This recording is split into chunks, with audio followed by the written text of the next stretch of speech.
തൃത്താലയിലെ യുനാനി കേന്ദ്രത്തിൽ നിന്ന് ലക്ഷങ്ങൾ വില വരുന്ന അനധികൃത മരുന്നുകൾ ഡ്രഗ്സ് കൺട്രോൾ ബ്യൂറോ പിടികൂടി. ഗുരുതര മാനസിക പ്രശ്നങ്ങൾക്ക് നൽകുന്ന മരുന്നുകളാണ് പിടികൂടിയതിൽ അധികവും. ചികിത്സാ കേന്ദ്രത്തിന്റെ ഉടമയ്ക്കെതിരെ കൂടുതൽ അന്വേഷണങ്ങൾ നടക്കുകയാണ്.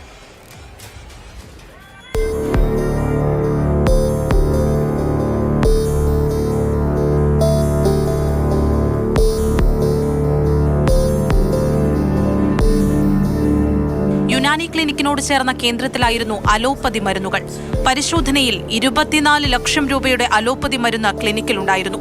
അതും ഗുരുതര മാനസിക രോഗങ്ങൾക്ക് കഴിക്കുന്ന മരുന്നുകൾ. പലതരം മാനസിക അസുഖങ്ങൾക്ക് ഒരു അംഗീകൃത ഡോക്ടറുടെ വളരെ വ്യക്തമായ കുറിപ്പോടും കൂടി മാത്രം സീരിയസ് ആയ അസുഖങ്ങൾക്ക് പ്രിസ്ക്രൈബ് ചെയ്യുന്ന മരുന്നുകളാണ് ഇതെല്ലാം. നമ്മുടെ ഡ്രഗ്സ് കൺട്രോൾ ഡിപ്പാർട്ട്മെന്റ് സംബന്ധിച്ച് നമ്മളെ ഇതിനെ സംബന്ധിച്ചും റെലവൻ്റ് ആയിട്ടുള്ള ഒരു ഡോക്യുമെന്റ് നമുക്ക് കണ്ടെത്തിയിട്ടില്ല.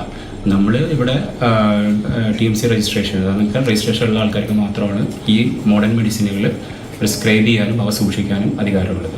കൃത്യമായ ലൈസൻസ് ഇല്ലാതെ ഇത്തരം മരുന്നുകൾ വിൽക്കുന്നത് വലിയ കുറ്റമാണ്. മരുന്നുകൾ കൈവശം വെച്ച മുഹമ്മദ് അലി മുസ്ലിയാർക്കെതിരെ കൂടുതൽ നടപടികൾക്ക് ശുപാർശ ചെയ്യും. രഹസ്യ വിവരത്തെ തുടർന്നാണ് ഡ്രഗ്സ് കൺട്രോൾ ബ്യൂറോയിലെ ഉദ്യോഗസ്ഥർ യുനാനി കേന്ദ്രത്തിൽ പരിശോധനയ്ക്കെത്തിയത്.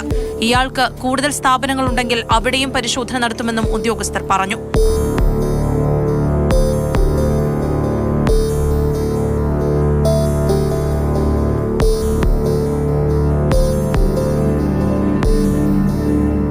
മാതൃഭൂമി ന്യൂസ്, പാലക്കാട്.